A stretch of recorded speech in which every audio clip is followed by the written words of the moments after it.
Hey y'all, welcome back to Twin Oaks Family Farm, Southeast Ohio, USA. You know, there's times in life you're tired from what you've been through, and there's other times in life you're tired from what's coming up. This is one of those times when you're tired because you're looking ahead at the next 24 hours. So it is night before processing day for the first flock of 2025 of our Cornish Rock Cross meat chickens here at Twin Oaks Family Farm. We're going to go in the barn, take a quick look at them, and I'm going to catch y'all up to speed on what we have going on when it's night before processing day. For us, that involves loading birds in crates, hauling to the processor. So loading and transport is really what we have going on a processing day. We choose not to butcher them ourselves on farm. We choose to hire that out to a processor. So it is 10 o'clock at night as we're recording on April 22nd. So 10 o'clock at night as we're recording, and you kind of ask yourself, why will I even go to bed and try to get any sleep? Because we'll be in the barn at 3 a.m. to load the birds into transport crates. So kind of giving you a big picture view of what we've got here. So this is a group of meat birds that are 6 weeks old, going to processing at what we refer to as 42 days. That's exactly the target that we want to take Cornish Rock Cross meat chickens to processing at. So another thing going on that you see in the pen, we'll back that zoom back out, is we're down to just waterers. So what that indicates is we have initiated what we call feed withdrawal, meaning these birds are totally off feed at this point. That is done so that the birds will basically clean out their digestive system. Any food that they consumed needs time to be digested, and then they need time to excrete it in their waste so that we don't have anything in the digestive system when the birds are butchered and processed, ideally. So for poultry, 12 to 18 hour total feed withdrawal is what you want to go for, but you don't take away water. So even if you're butchering a flock of poultry yourself for your own use at home or on farm for sales from the farm to clients, the feed withdrawal time you want to initiate taking feed away 12 to 18 hours before the butchering time, but you don't take away water, you leave water. So this is one subgroup of the birds that we'll be transporting to the butcher, and this is the other subgroup, so we'll try to give you kind of a big picture look at them. So the difference between the two groups is this group is a week older. We didn't know ahead of time we were going to be able to get this group, so that's why the hatch dates and the ages don't match from this set of birds to this set of birds. 6 weeks old there, gonna split to the other group again. 7 weeks old here. So same thing in this pen. We have removed all feeders. Total feed withdrawal is ongoing here, and all that's left in the pen is water. We will use these yellow crates that have been barriers for their start, grow, and finish pens. We'll actually use these crates for transport. That's what they really are. So the way they're sitting, this is the top, so it'll sit on its bottom on the floor, and we'll open the lid. That lid right here just slides in a set of tracks there, and approximately 8 of these finished meat birds will fit into a single crate. I'm estimating even the larger birds, the 7-week-old birds, we should fit 8 in a crate of them. These 6-week-old birds, we may still just put 8 in a crate. Potentially, we might be able to fit 9 in a crate. When they get in the crates, The crates are intended to be shallow enough that it compels the birds to basically just sit down and stay still while they're in transport. Also, with hauling them early in the morning, we do that for two reasons. We want the climate conditions to be mild for them so that there's not a chance of overheating while the birds are in the crates, and we also want to haul them before daylight, ideally, so that there's not as much stress from visual stimulation because they don't see as well in the dark. Chickens don't have a whole lot of photoreceptors in their eyes, therefore they don't see extremely well in the dark. So actually things going on around them tend to be less stressful for them in the dark. Now when we get them and catch them by hand, one at a time, gently but firmly, to load them into the transport crates, we try to leave the overhead light on in the barn while we do that. If we can get some video of that, we will, but you never know. It just kind of depends on how everybody feels, because it's, you know, a family of 5 people at 3 a.m. in the morning putting birds into crates, and it can be kind of trying on everybody's energies and nerves. So, but overall, I did want to mention and left this out. Overall, this group and this group overall should be about 250 birds total going to the processor. Okay, so the other thing I wanted to mention about feed withdrawal, I saw a great question from the previous video that was uploaded on April 22nd. I think it was something about comparing the 6-week-old birds to the 7-week-old birds, and I might have mentioned feed withdrawal on it, but I just briefly saw a question from viewer Tina B. Shout out to you, Tina, for a great question. Briefly saw a question from Tina asking about when we do feed withdrawal. Prior to feed withdrawal, we're feeding cracked corn for anywhere from 24 to 48 hours, just like you see here that was in the feeder. And Tina asked, I believe the question Tina asked was, do we feed grit in addition to the cracked corn when we are feeding it? I just saw the question briefly, so I'll follow back up on that and actually answer it in the comment thread too. But I wanted to mention, when we fed the cracked corn, we don't add grit to it.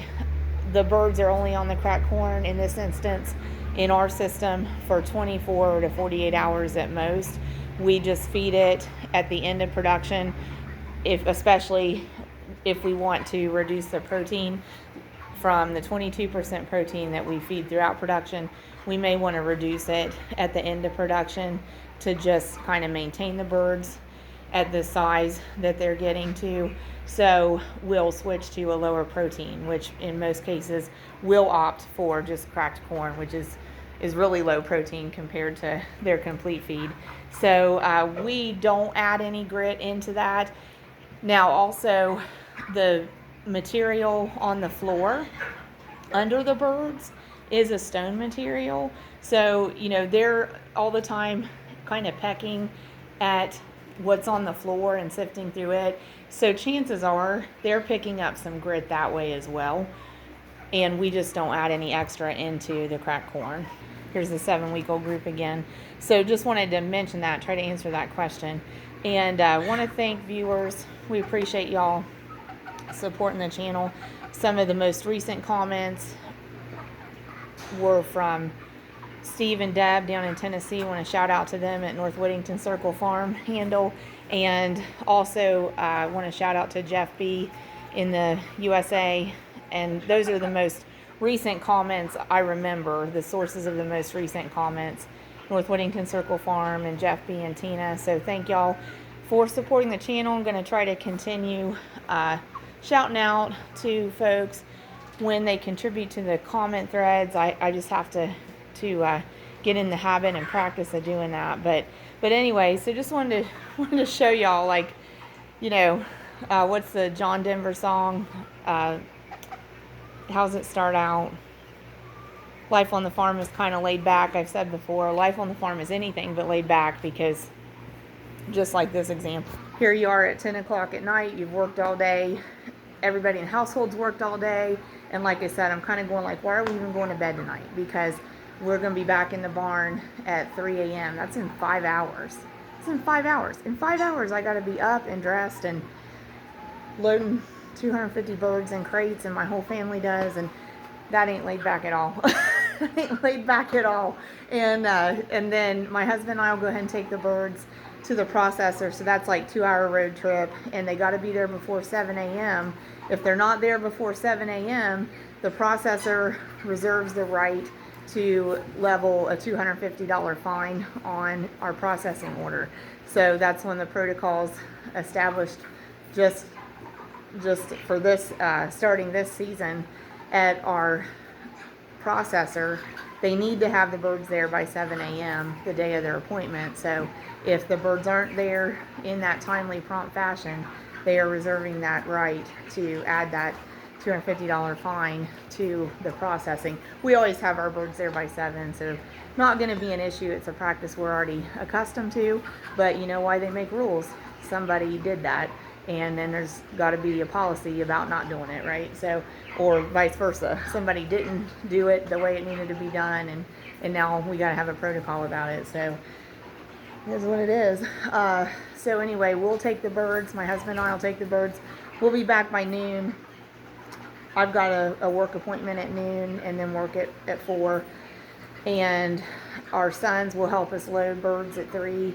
And then they'll all stay home, go to work at their regular times, work a full day. My husband is able to take the day off from his day job, but we'll be doing farm stuff all day. Because then when we get back from hauling the birds and I go to work, that'll give him opportunity while he's home to be able to, clean up the truck from where we hauled the crates with the birds on the truck, and we will start cleaning up the barn. I do want to do a floor clean out and take the litter and bedding material out of the barn this time. So we're going to have all those things to do, and we have birds that will move in on April 30th. So next flock is 400 birds. So the configuration will probably start a little different with the next group. And if I can set it up the way I want to, we're actually going to let the floor rest where all these birds have been grown and finished.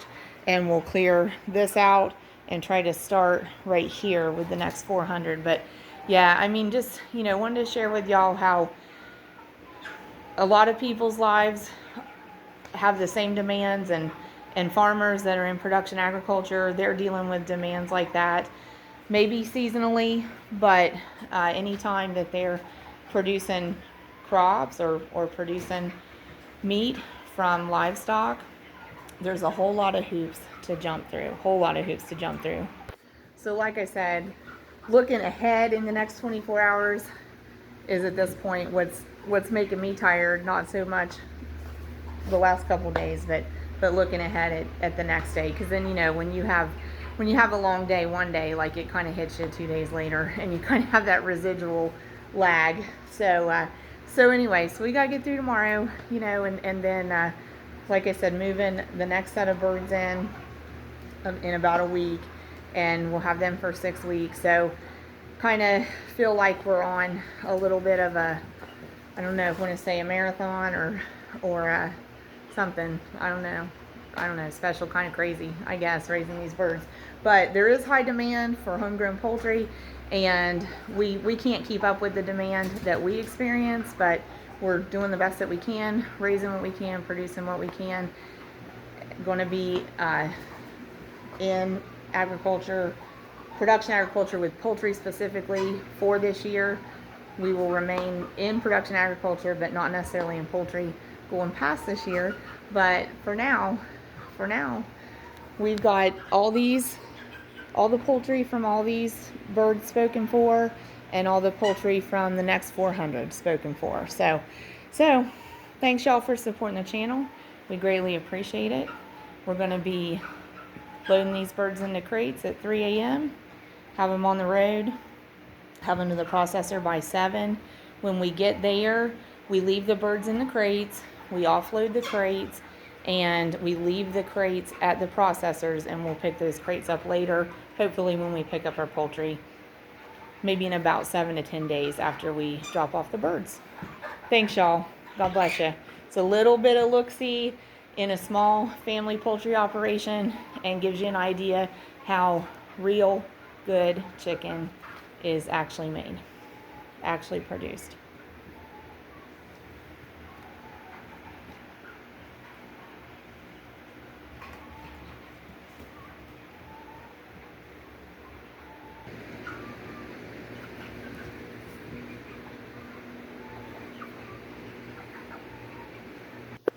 If you stuck with me, also thought I'd mention, because I've forgotten to mention this anytime that we've run a video here recently, if you caught the video, titled it something like "We Nearly Had a Barn Burner," something like that, a few days ago we had a scare, a concern about nearly a potential fire in the meat bird barn from heat lamps, and that's just been less than a handful of days ago. And then actually, from when that incident happened and we unplugged heat lamps, within 48 hours the weather turned to where we actually needed to plug in a fan for each group of these birds. So that's another thing you're always trying to work to figure out and adjust for in production agriculture is ambient conditions and climate and weather, whether you're raising livestock or raising crops. It's always unpredictable, it's always a challenge, and it always requires that ability to pivot and adjust for whatever conditions you're dealing with. I think it's wonderful to see how well these birds are able to move around on their legs. It's wonderful for people to see that and see that they have mobility, and that's something we want to really emphasize in raising them.